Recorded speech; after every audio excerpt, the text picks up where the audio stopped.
Hello and welcome. Today we're going to be talking about optimizing for flow. So we're going to be doing an online version of exercise I like to do, particularly when I'm working with a new team. So hopefully this will give you some cool ideas of things you may be able to do with your team, or maybe an idea of you'd like to have me come in and do this exercise with your team.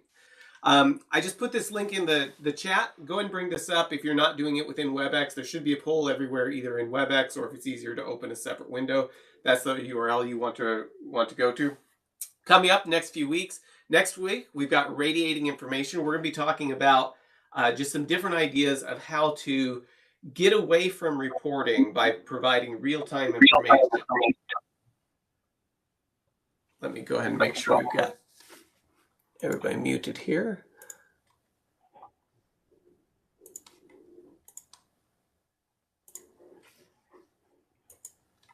Okay, there we go. We're going to be talking about radiating information. So how to get real-time information to people with the goal of providing better, faster feedback and less effort going into the process of trying to report stuff. So that should be an interesting talk. I think this is the one. We've got some examples of some stuff I've done with lava lamps that was kind of fun in that one. The next week, on the 17th, we're going to be talking about coaching Agile. So this is a new talk I haven't done before, an outline for improvement. So what I'm wanting to do is kind of walk through what I would do as an Agile coach for a typical team. So we'll kind of set up a scenario and walk through the approach I would take as an Agile coach. And the idea is to give you some thoughts about how your team, ways you may be able to move your team forward, kind of from the outside perspective of a coach. So we'll set up, I think we're going to set up some personas and go through the different things that they may be concerned about and how we address everyone's need, but still get the team to work together as a team. So should be an interesting talk. I'm looking forward to putting it all together. And then on the 24th, so this is really exciting. This is Nayan Hajratwala. I've worked with him on some projects before. He did not have as much hair last time I saw him, but it looks like it's continued to grow. But anyway, he's going to be joining us. He's going to be talking about testing and production.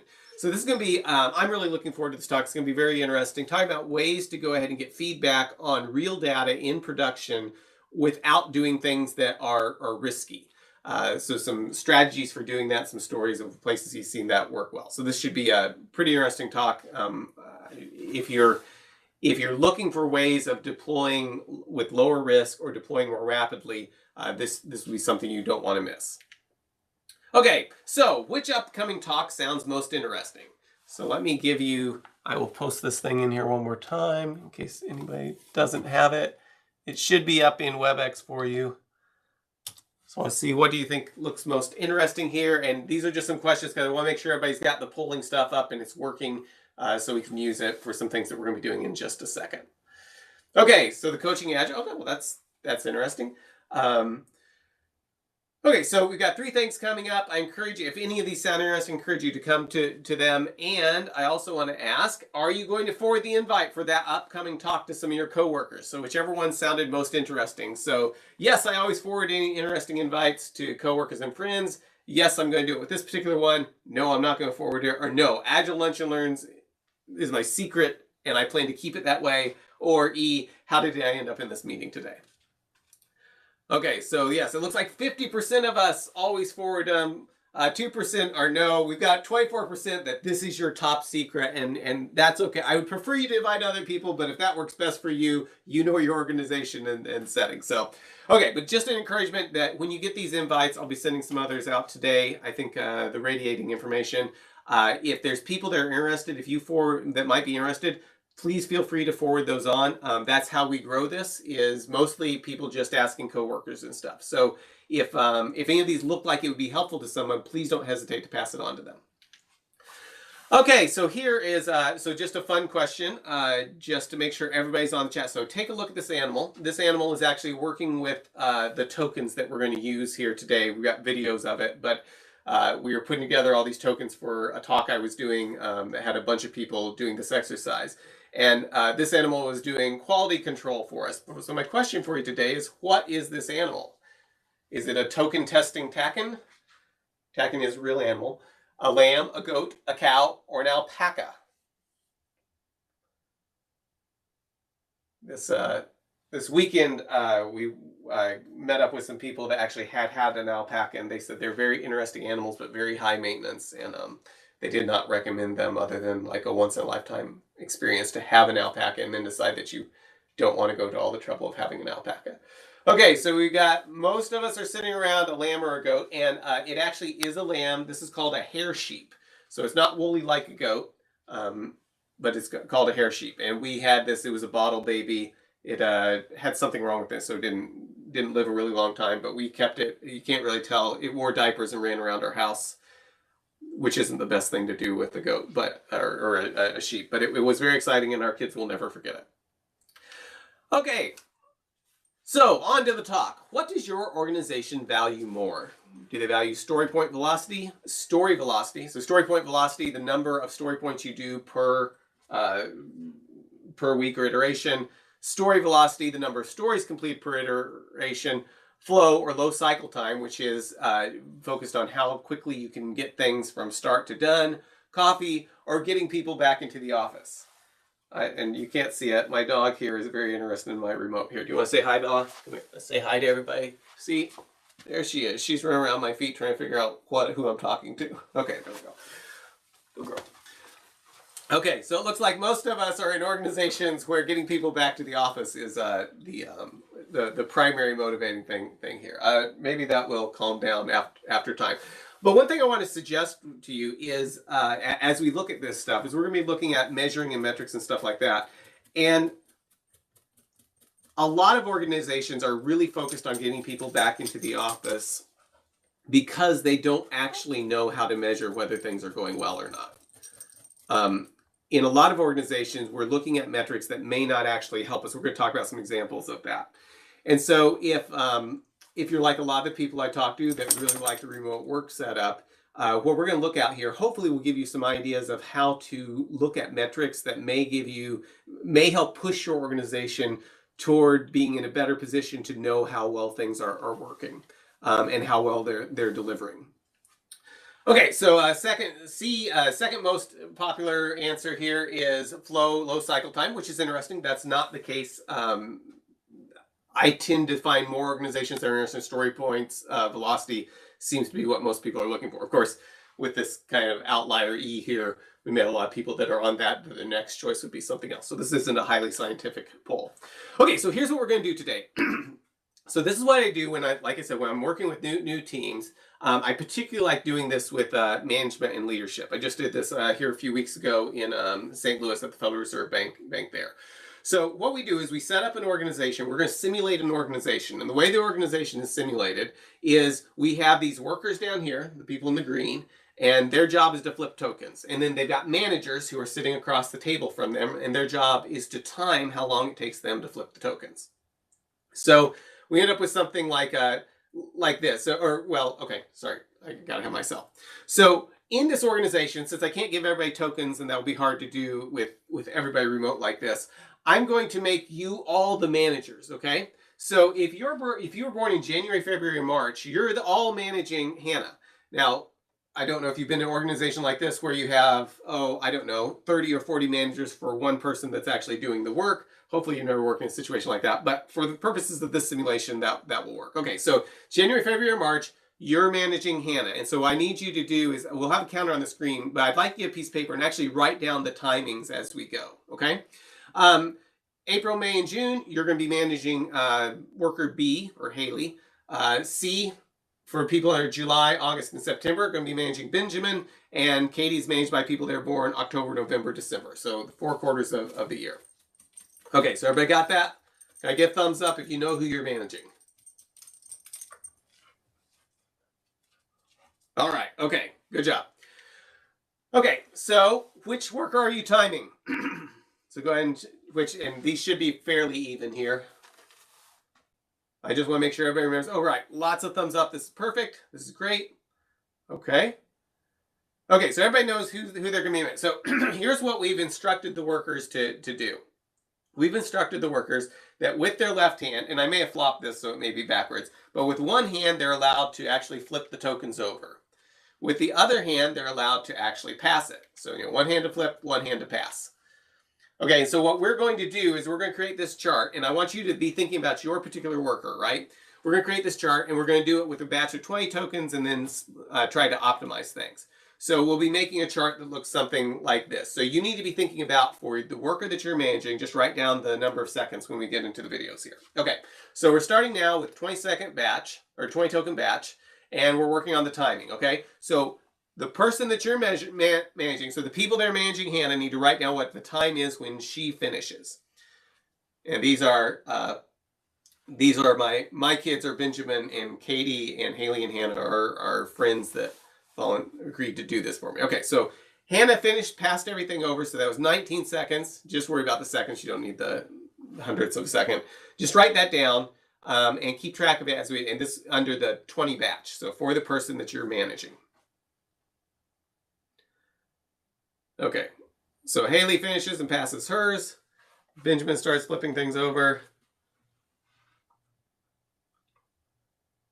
When I put this together, I did it on my desk, and I did not get, I misunderstood what type of tape I had, and it was not the easy tape for peeling off when doing painting. It was like very permanent tape, and there is still goo on my desk from doing this several years ago. Okay, so Benjamin's getting him flipped over, passes it on. And then Katie flips.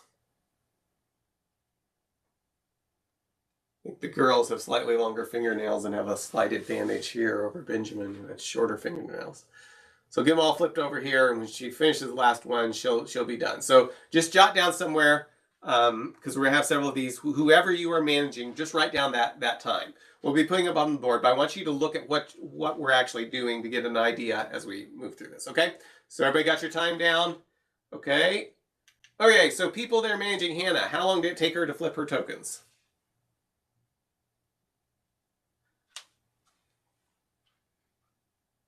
So just round to the nearest seconds. Don't worry about the 100. And now this is what's always interested me when doing this.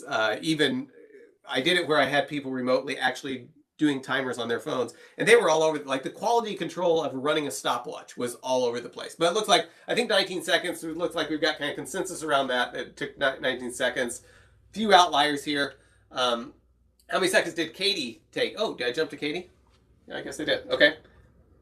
How many seconds did Katie take? We got 20 seconds. Looks like what everybody's saying here. I'll look right. 20. We got one person 21. Okay. Move on to the next one. How about Haley, if you're managing B, the second person? So Haley, looks like we got 17 seconds. Okay. And Benjamin, how long do you take to flip his? Okay. Thought it was 26. I think I've got the information on the next chart. How long it took to flip the tokens and give them to the next person. So, yes, total time, yes. And the total work from the time that they start flipping a token till they have no more work to do, which for most people means they pass it. Katie at the end doesn't have anyone to pass it to, so it's when she flips the right one, or the last one. Okay, so 26 seconds. So we'll put those on a chart here. We've got Hannah, Haley, Benjamin, and Katie. Okay, so we've got some variance. I mean, it's not huge. We've got some variance in how long it takes to do. Okay, so it looks like we range from 17 to 26. The first person doing it is a little bit different. They don't have to wait for things to be passed. The last person doing it doesn't have anyone to pass it to, so maybe the work's a little bit different there. I think Benjamin's may not have the fingernails to pick them up, so maybe it takes him a little bit longer. So that's what we're looking at. So now let's try it with 10 token batches. So remember who you're managing. Remember, you're the manager. I hope you're sufficiently motivating your employees here. And let's get started. Okay.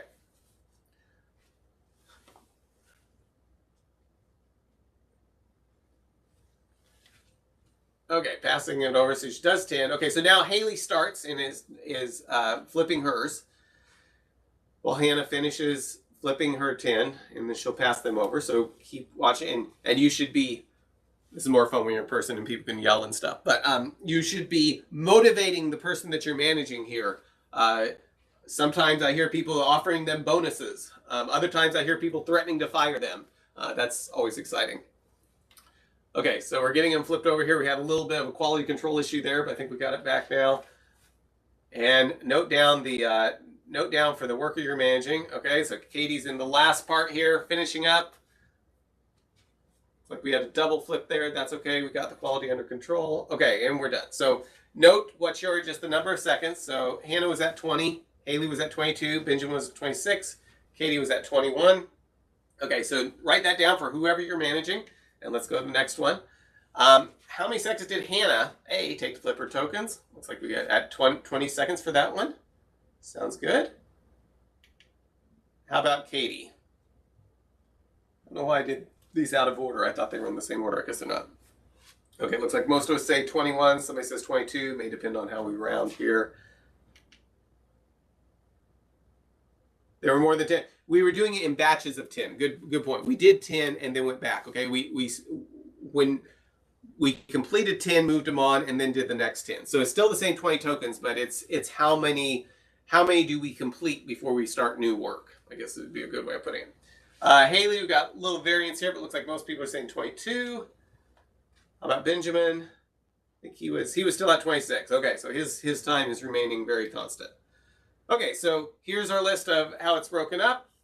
So Hannah took a little bit longer, 1 second longer. Haley took quite a bit longer. Benjamin was about the same, and Katie took 1 second longer. So let's see, it looks like maybe we're getting slow here. Now the question here is, managers, did you feel you sufficiently motivated the workers? I don't see anyone in the chat like really doing a lot of motivation here. So, maybe the time's getting slightly longer is because of lack of motivation by managers. So just throwing that out there. That's a possibility. Okay, 5 token batch. So watch what you're doing. Watch what they're doing here. Watch and you should be motivating them. You can be cheering. Go Hannah. All right, there. Thanks, Laura. We're getting some motivation here.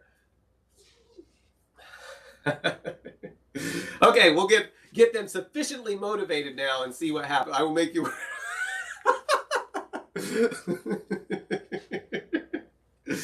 Gonna threaten to make them work with Bill, huh?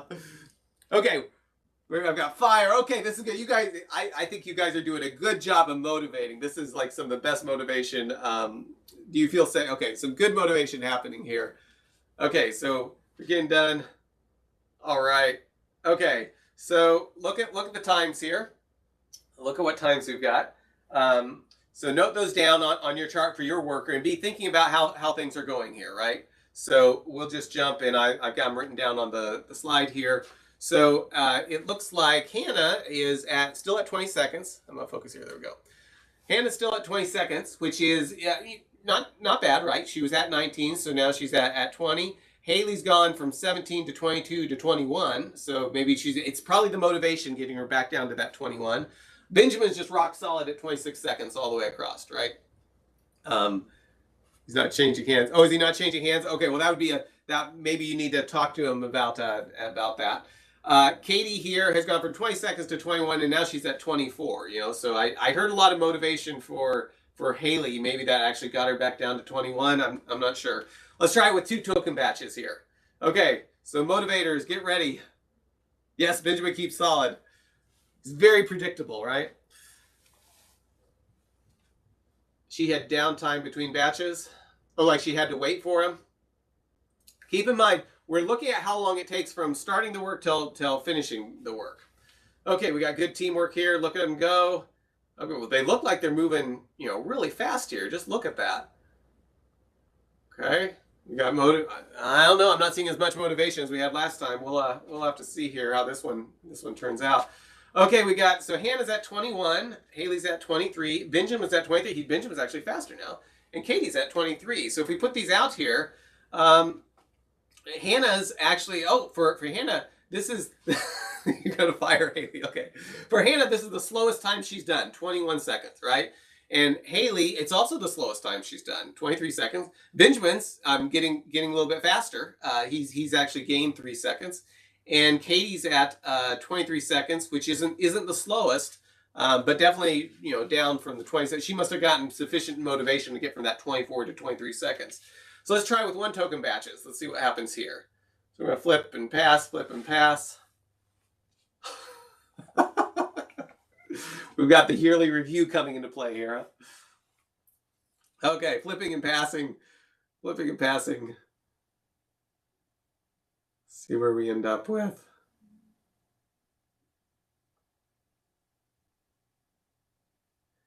We're making good progress. I was doing this with the community college here. Well, I'll tell you about they got very competitive with each other. Okay, so 28, 28, 28, and 27. Okay, well, that's like, almost looks like the worst time for everyone here if we look at it, right? So 19 seconds, 17 seconds, 28, or 19 to 28, 17 to 28, 26 to 20, or 23. Benjamin's best time was 23 to 28. And then Katie's best time was 20 and worst was 27. So let's see what happens if we try this. So when I was doing this with them, I was like, okay, how can we get smaller batch size? And they're like, let's break these in half. So I gave them pliers and they broke all these in half. And we tried splitting the tokens, and they're not sure if this is going to work well for them or not. So now they've got all these pieces and the tokens don't split.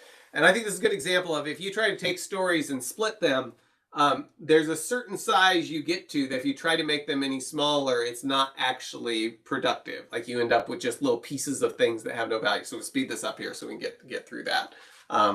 Just want to show you, and they're like, yeah, that didn't work. So they're giving me a thumbs down.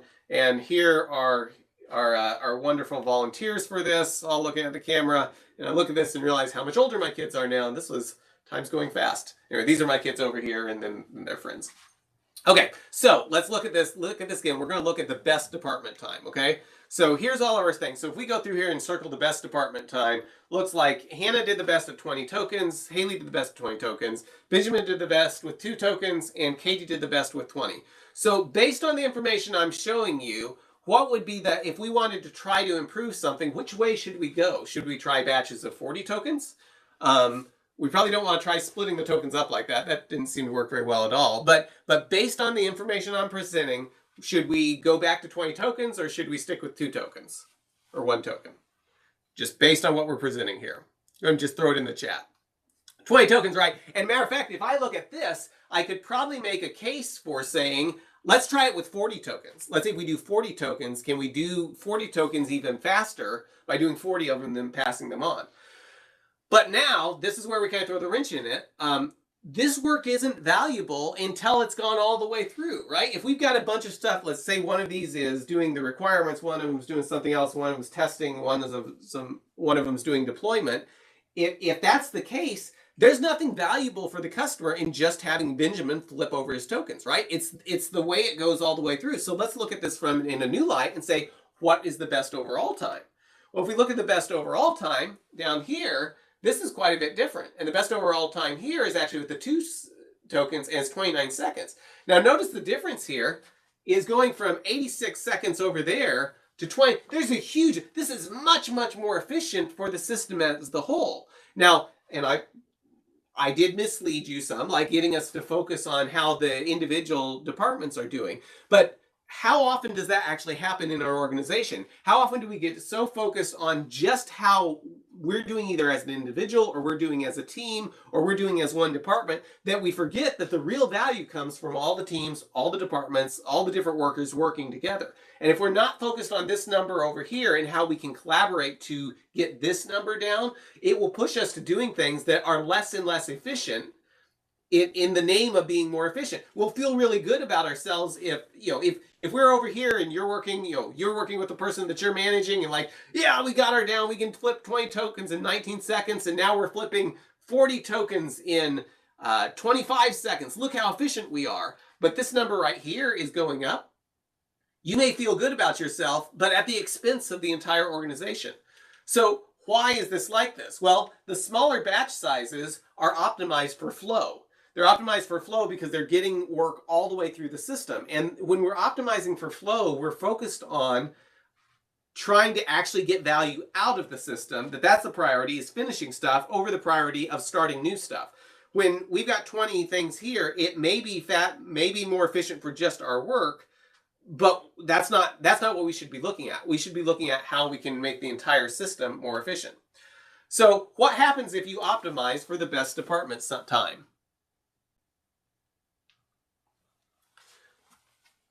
If you optimize for the best department time, so just for your worker, you choose the shortest time just for your worker, you're going to make the system less efficient as a whole. If we optimize for making the system more efficient as a whole, we will probably have at least some departments that based on their measurements of just looking at what they do is less efficient.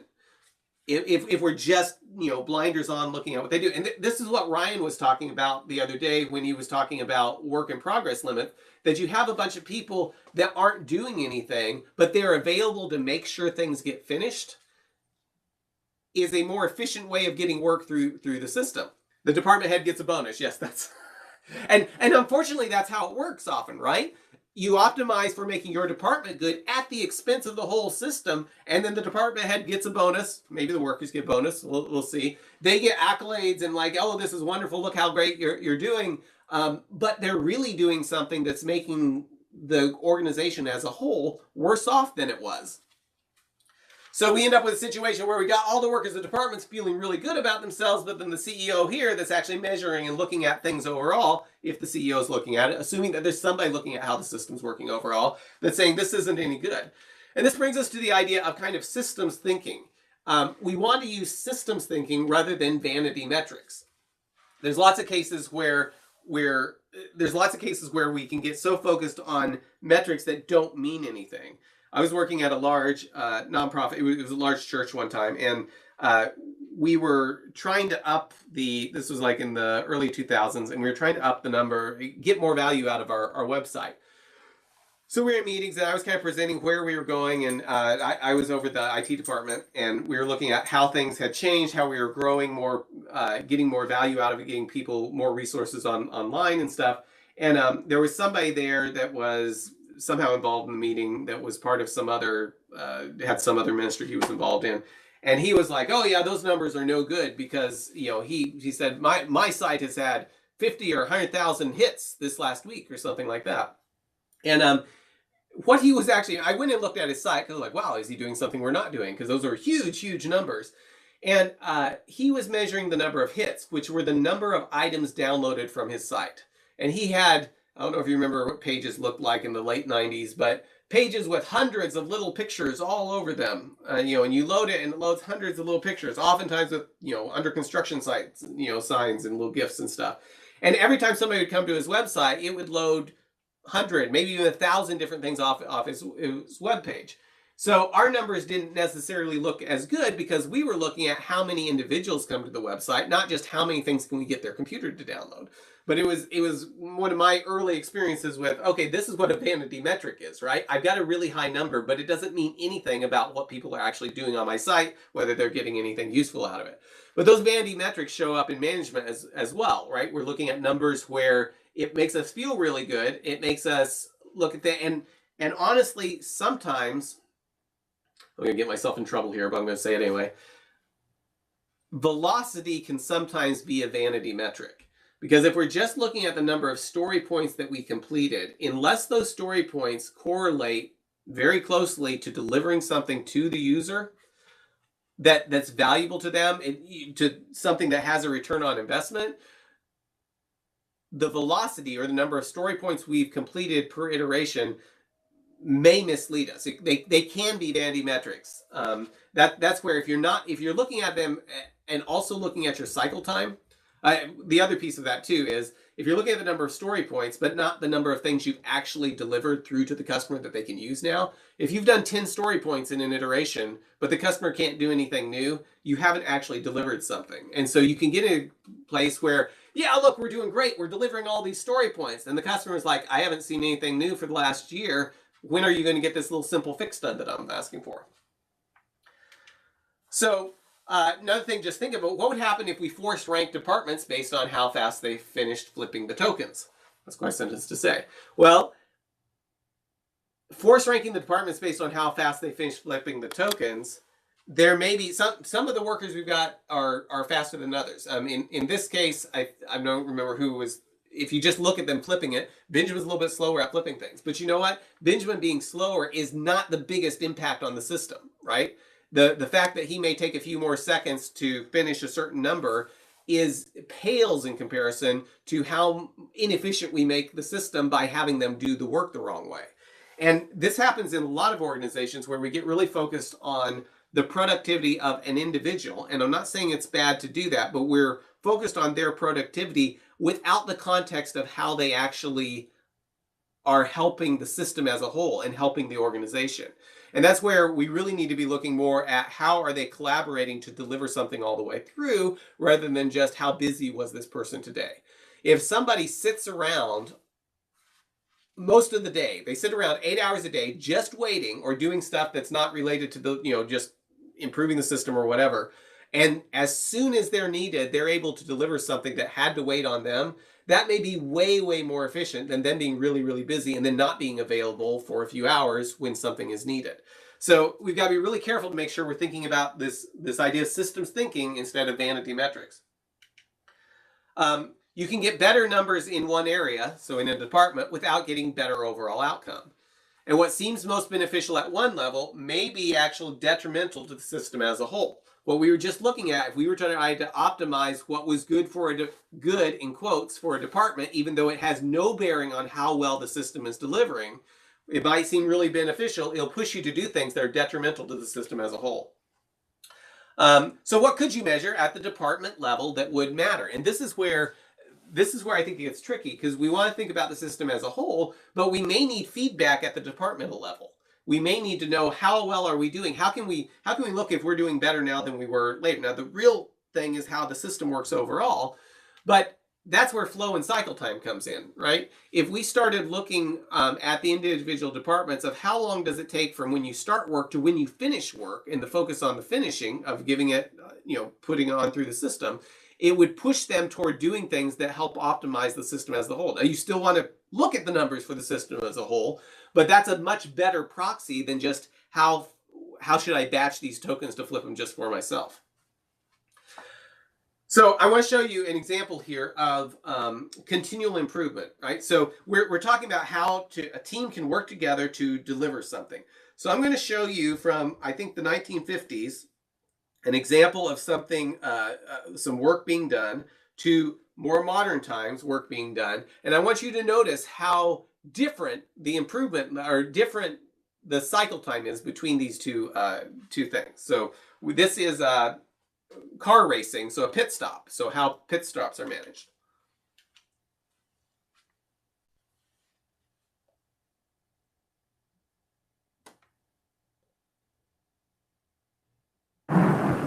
But Holland comes in for a pit stop.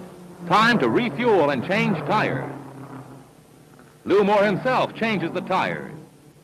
Only 4 crew members, including the driver, are allowed to work on the car. It's a tense time. Holland stays in his seat, anxious to get away. Let's watch.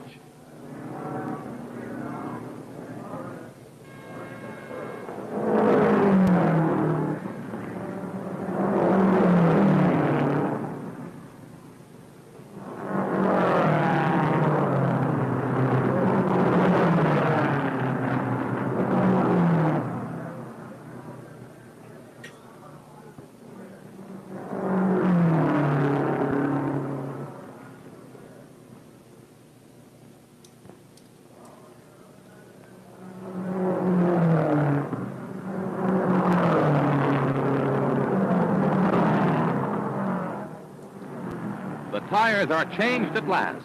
A crewman polishes the windshield as Holland moves away just 67 seconds after he stopped.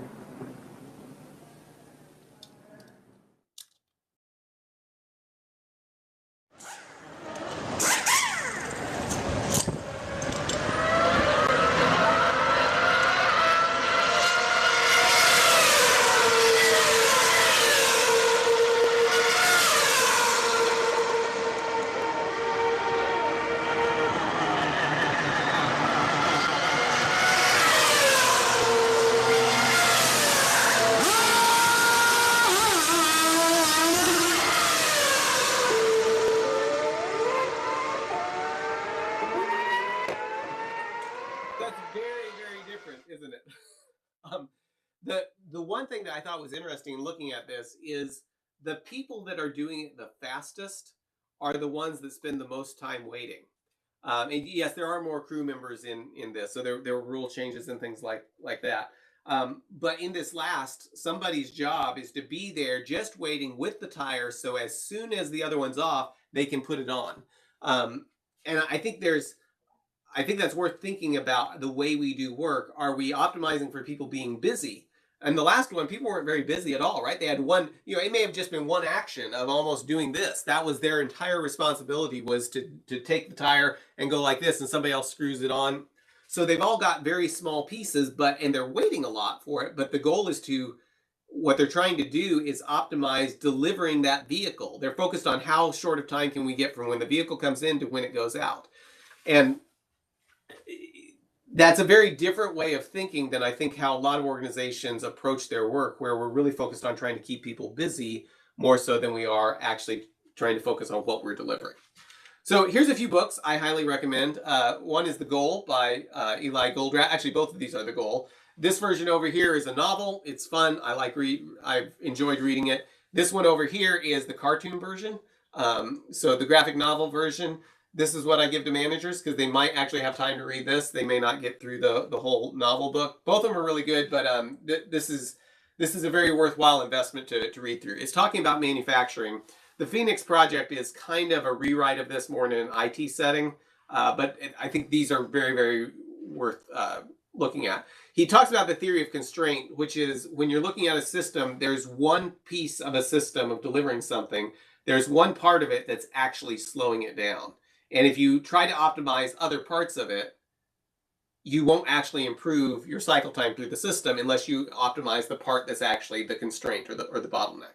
So this is highly recommend these books. If somebody mentioned the audiobook, yeah, that's great. These are very, very worth your time. And the graphic novel is actually,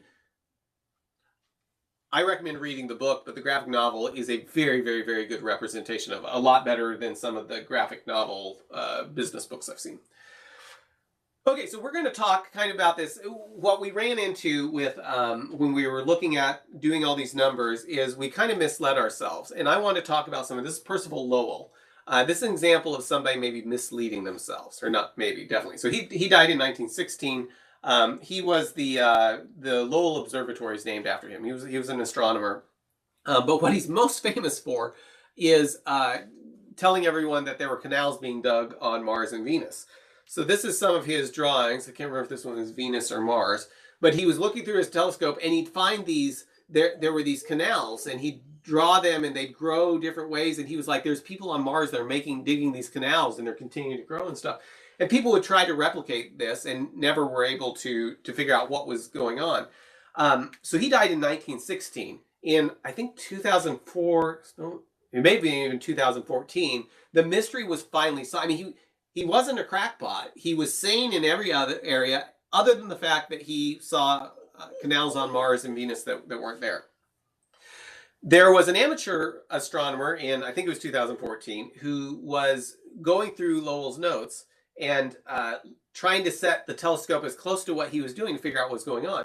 This astronomer was also an ophthalmologist, and he discovered that if you put the telescope into the mode that this guy was doing, like bring down the diaphragm really, really small, so you're looking through a really small hole, it basically turned the entire expensive telescope into an ophthalmoscope, which is something that you can use to look at the back of your eye. And so basically what he was seeing on the surface of Mars was the veins in his eyes. And he was looking at those and seeing how they changed over time and charting them out and thinking they were the canals superimposed on Mars. And the point of this story is it was very interesting what he was doing, charting the blood veins in his eyes, but he didn't know that's what he was looking at. He was looking at one thing, thinking it was something else. And this is what happens a lot of times in organizations when we're focused on metrics that are just like for one department or one individual, instead of the way that we actually deliver value. And we want to avoid this situation where you're looking at one thing and think you know what value it's providing, instead of, but it's not that. It's something entirely different. And it may be even interesting information, but if you're using it for the wrong thing, if you're charting the veins in your eyes and saying it's the canals on Mars, you're going to go down in history as a crackpot for him it was nearly 100 years till somebody was like, no, he just made a different instrument than a telescope. Now, this is where we're going to hear a lot of people say, and I'll go through this next part pretty quick. We could spend a lot of time on it, but we need to get more things done at the same time. So that's why we do things like this, right? We work on 4 projects, we're gonna work on them for a full year, and at the end of the year, we'll start getting value from them. So it takes a year, and let's say each of these projects are worth $100,000 per year. Add or delete zeros depending on your organization. So work in progress limit of 4. At the end of the year, we've made $0. But at the end of the next year, year 2, we make $400,000 because all of these things are producing value. You know, we had 1 year where we were just working solid. We finished everything. You know, very idealized here, right? Every project takes the same amount of time. But what would happen if we did this? What if we said, let's finish projects 1 and 2. Let's go ahead and let's focus on finishing instead of starting new stuff. We'll finish projects number 1 and 2. Then we'll start making the value off of them. And then we'll start the next 2 projects and finish them. Well, if we do this at the end of year 1, we now have $100,000 that we did not have before. So if we put that together, originally at the end of year 2, we only had $400,000. Now we've got $500,000. And all we did was focus on finishing 2 things before we started new work. So let's see if we can take this further, right? If we say, okay, let's just do 1 project. Let's get 1 project done, then start on the next one. Well, now at the end of year 1, we've got $150,000, whereas before we had nothing at the end of year 1. So we put that together. Now we've got $550,000, where before we only had $40,000. And the only thing we're changing here is focusing on finishing something before we start something else, which is exactly what we were doing with our tokens. We got down to, and in this experiment, with 2 tokens, getting 2 tokens complete and all the way through was more valuable than trying to do large batches. So in this case, you know, these 2 things, the difference between these 2 things is pretty significant. We might even be able to do better. What if we split these projects into smaller portions that were independently valuable and delivered them? Well, if we did that, and like I said, this is idealized, and you don't know how far you can break things down before it starts being counterproductive. It often is a lot smaller than you think. But if we did this, we've now earned $175,000 worth of value in the first year, whereas before we had earned nothing. So $400,000 at the end of year 2 versus $575,000 at the end of year 2. So my question for you is, where did that extra $175,000 come from? So just type a short answer in there. Where do you think that came from? How would you describe where that came from?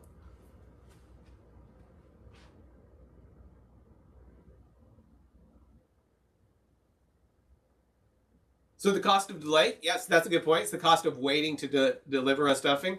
Providing value to the customers earlier. Speed to market, MVP. Value delivered. Continuous delivery of value to the customer, right? You're not waiting. Once you've gotten some work done, you're trying to get that into the customer's hand as soon as possible. So like Shelly said, you're getting rid of that cost of delay of just waiting. Deliver faster. I'm lost, okay? So the point here of what we're looking at is that if we are able to deliver something and start using it sooner, we can start earning whatever return on investment justified investing in it in the beginning. Better flow, delivered customer sooner. So yes, these are all good reasons of where that money is coming from. And all of this comes back to the value of finishing something versus starting something else. Finishing something to where we can start earning money back on it, or whatever the return on investment was that justified working on it in the first place, versus trying to start more work or being more busy. So that's a big picture of what we wanted to look on here. And let me go back to this just one time to show, in case, because somebody said they were lost. So let me show these 2 comparisons. Okay, so remember in this one, we're working on a project that we've got 4 projects here, and we think it will take us a year to complete all 4 projects if we start them all at the same time. So at the end of the year, we're not going to have anything that's actually earning any money yet. We'll just start earning money. But if we go to this one, we're saying, let's only work on 2 projects at a time, and we'll get them done. And then this $50,000 here is them earning their value. It's only for half a year, so each one's only earning $50,000. But this is the space that we're earning value, that if we work on everything at the same time, we're not going to actually get this, because nothing will be done until the end of the year. So hopefully that helps. If it's still confusing, send me an email or something. I'll try to explain it better. Okay, moving on through. Okay, so we did that one. Okay, so time for a quiz. we're going to do, I'm giving away a copy of my book, Productivity. So this has not necessarily directly related to software development, but it's got a section about personal development, section about organization, section about productivity, section about technology. I think I've got some things in here. Oh yeah, messy organization, which talks about the optimal way to organize your socks. I think I've also got the most efficient way to park your car, ways to get rid of clutter, efficient emails, and skills versus better tools. So a bunch of different just essays on different things for productivity. Anyway, I'll be giving away copies of this. Okay, so let's get started. First question is just choose the lucky picture. This is just a little bit random because otherwise people on the fastest connections win consistently. So this will just kind of randomize things just a little bit. So choose the lucky picture. Which picture is your lucky picture? I don't remember which one it was. What do we have here? We've got a cat, we've got a donkey, we've got a hedgehog, and a fish. So you have 10 seconds remaining. There's no way to know what it is because I don't even remember what it is. So just choose a picture.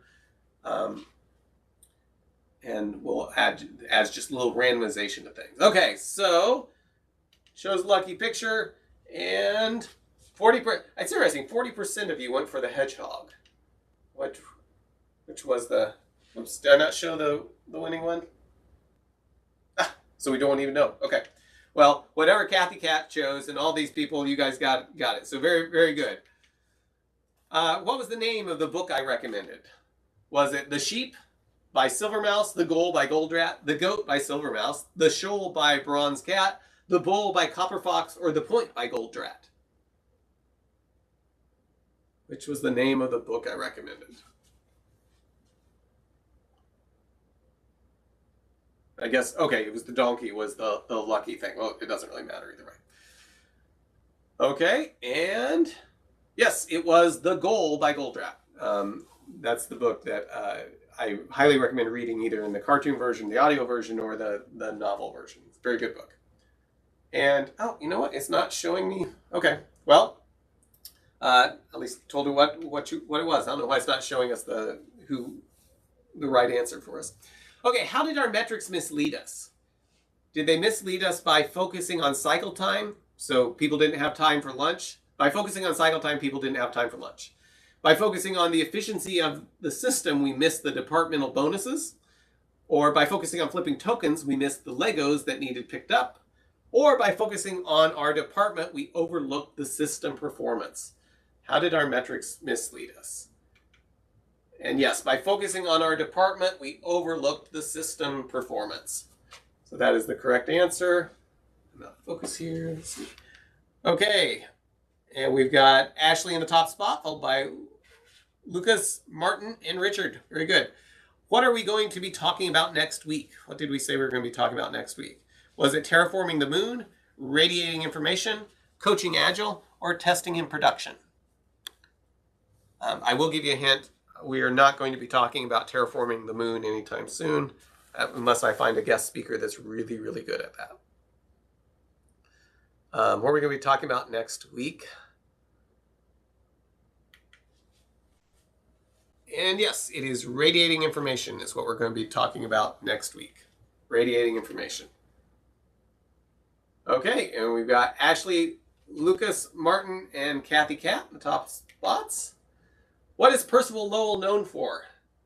What was he known for? Was he known for discovering canoes on Venus, discovering canals on Mars and Venus, revolutionizing the field of ophthalmology, not looking a gift horse in the mouth, or discovering life outside the solar system? What is he known for? 3 seconds remaining. Yes, he was known for discovering canals on Mars and Venus that didn't actually exist. Okay, Lucas pulls into the top spot, followed by Martin, Ashley, and Jack. In our simulation, what batch size produced the most efficient overall delivery? Was it batch sizes of 20, 10, 5, 2, 1, or 1/2? Which batch size produced the most efficient overall delivery?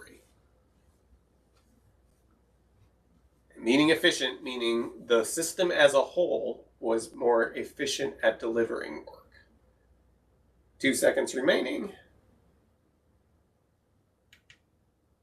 And yes, it was the 2. It wasn't 1 with additional, which was interesting. The big thing to point out about that is as you're trying to limit work in progress, you need to be looking at what you're doing and say, okay, did we make things better or worse? Now, in this case, I think if we had practiced a little bit more with them, we might have gotten to the point, or done groups of 2, we may have eventually got to the point that a batch of 1 was better. Now, batch of 1/2, I doubt if that ever would have been more efficient. But okay, Lucas still in top spot, followed by Martin, Ashley, and Jack. In the example of different ways to work on a project, what were we able to make magically appear by finishing a project before starting the next? Kind of long sentence there, but so it came to different ways that we were organizing work on those 4 projects. What were we able to make magically appear by finishing one project before we started on the next project? Were we able to make factory systems appear, canals on Mars appear, profit appear, requirements appear, or Scrum teams magically appear?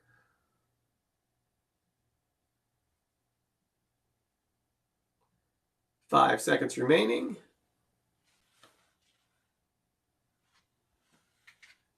And yes, it was profit.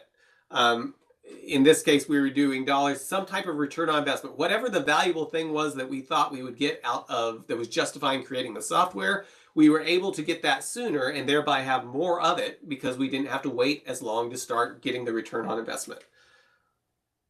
Okay, so our winners here are Lucas, Martin, and Ashley. I will send books to all 3 of you. If you send me an email, send me a screenshot if you want. If it's hard to get a screenshot, don't worry about it. But send me your mailing address and I will send you a copy of my book called Productivity. So thank you everybody for coming. And one last thing. Let's see. Okay, so just remind you what's coming up. Rating information, October 10th. Coaching Agile, we're going to walk through what it looks like coaching an Agile team on October 17th. And then Nayan's going to be talking about testing and production on the 24th. And I thought I had one more thing here. Oh, yeah. Wrong thing. Yeah, okay. So I would like to get your feedback on stuff. Let me know what you thought of this talk, particularly any ways to improve it. I can get better at stuff if I keep getting feedback from people on how to make things better. So please do fill this out. I've also got a field there. If this or any of the other talks are things where you're like, hey, we've got some training budget left at the end of the year. We'd be interested in seeing what it might look like to bring Mark in to do some of these for our organization. Just put your email in there and we can chat about it and see if it's something that might work out well. But please do fill this out. I really appreciate it. Okay, any thoughts, questions, aggravations?